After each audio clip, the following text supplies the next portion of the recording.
So, first thing we just said there about the tee height. I think in the winter, your orange tees are going to probably be okay because you can push them down a little bit further. The ground being a bit softer, that sort of base of the castle tee goes a bit lower. Now the ground's firmer, the tee just sits right on top. It in some ways seems a little bit higher. So just be careful of your tee height. What you'll be looking for is about half the golf ball. Okay. Above the top of the club. Above the top of the golf club. So that tee height there, which is probably around the pinkish tee. So when it goes in, the ball goes the base of the base of the golf ball is probably on the top of that speed there. Okay, because as you hit the golf ball, when the ball is falling your stance, you're going to be catching it slightly later in the swing, so slightly on the way up. So when it starts off here, your club will have slightly risen up slightly as it comes through on that sort of arc, and you'll catch right in the middle of the speed sign is. Okay.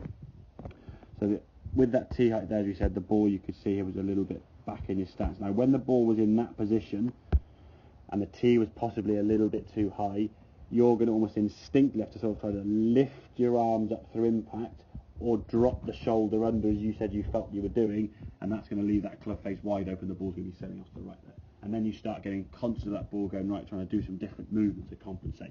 If you look at both of these swings, I mean, they're both pretty good swings. The ball position was slightly out. This one on the left-hand side, you can see where you've hit that golf ball there now. Because the ball's slightly further back, you haven't had a chance for the club to actually sort of get to the golf ball and level off. The golf ball's almost slightly above the driver there, so it's got slightly higher up on the top of the club face. Whereas this one, as we come into it, ball further forward, as you come back to the golf ball, you can see a pretty damn perfect strike there off the club face. You return that golf club back to the ball nice and square. And the big thing is you can rotate and extend your arms through, your left elbow folding up nicely. Lovely extension there with the arms of the club. I mean, let's say right arm now in the club, nicely extended through to target there. Lovely left elbow softening to square the club. It's a good position there, okay? And that right hip and right side is starting to rotate very nicely.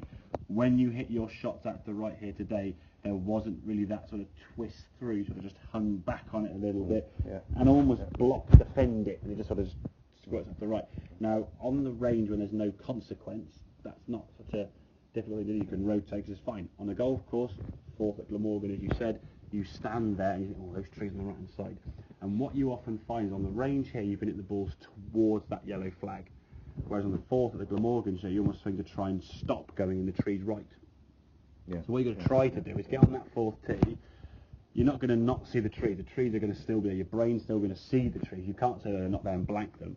But what I want you to try and do is get on that tee. Okay, right, let's pick a spot in the fairway, wherever that may be. Almost visualise a yellow flag or a stick in the ground. That's your target.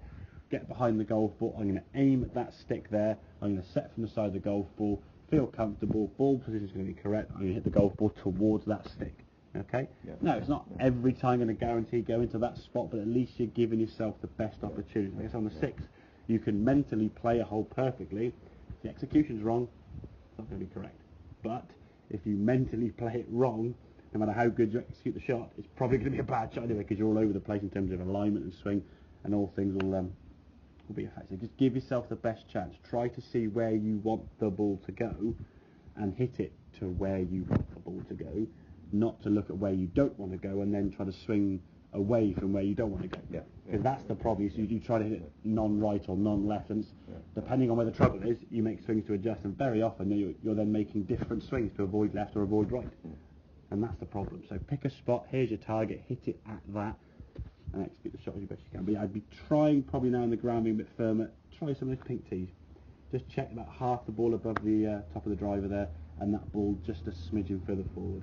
Okay, if it's too far back and the tee's too high, you've got to almost pull up to adjust, and that is, I think, going to cause those pulley ones, which is why today when the tee was about a height, you didn't really get many shots to the right, did you, really? So. Not really, no. Okay, makes sense? Good. Happy days, good stuff.